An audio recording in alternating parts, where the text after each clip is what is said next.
Dad and dude ही तुमची संकल्पना खूप चांगली आहे. कारण प्रत्येक पिढीला मागच्या पिढीमध्ये काय घडलं हे ठाऊकच नसतं आणि मग ते ठाऊक करून घेण्याचे काही सोर्सेस जे आहेत ते असे आहेत की आपल्या घरातल्या वयस्कर माणसांनी आपल्याला ते सांगितलं पाहिजे, आपल्या आजूबाजूच्या वयस्कर माणसांनी आपल्याला सांगितलं पाहिजे, शाळेत शिक्षकांनी आपल्याला शिकवताना ते सांगितलं पाहिजे, किंवा आपण स्वतः त्या संबंधीची पुस्तकं साहित्य वाचून ती माहिती घेतली पाहिजे.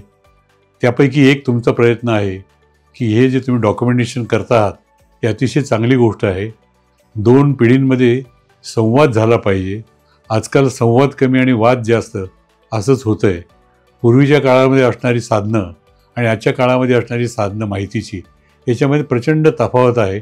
पूर्वी घरामध्ये रेडिओ असला तरी चालायचं. आता प्रत्येकाच्या मोबाईलमध्ये रेडिओ आहे. प्रत्येकाला वेगळं गाणं ऐकता येतं, प्रत्येकाला वेगवेगळी माहिती घेता येते. आणि मोबाईलमुळे क्रांती जरूर झालेली आहे, पण घरातला संवाद संपलेला आहे. म्हणजे घरात एका वेळी 4 व्यक्ती असतील तर ते 4 जण मोबाईल काढून वेगवेगळं पाहत बसतात. त्याच्यापेक्षा मोबाईलची गरज आहे, परंतु आपल्या इतिहासात काय घडलं आहे काय नाही याची माहिती असणंसुद्धा आवश्यक आहे. आणि ती माहिती मोबाईलद्वारे आपल्याला मिळू शकते. आणि त्याचा एक भाग जे डॉक्युमेंटेशन करतात ते अतिशय चांगली गोष्ट आहे, स्तुत्य गोष्ट आहे.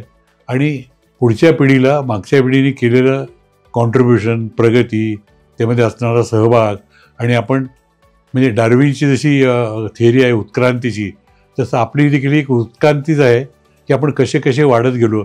आपले पूर्वज पूर्वी काय खात होते, काय अंगावर घालत होते, आपण काय करतो, पुढची पिढी काय करेल, की आपल्या आजूबाजूचा समाज कसा करतो, आपण ज्या समाजामध्ये राहतो त्यातले इतर जाती धर्माची मंडळी कशी वागतात, हे सगळं शिकत आपण शिकलं पाहिजे आणि सहिष्णुता वाढवली पाहिजे.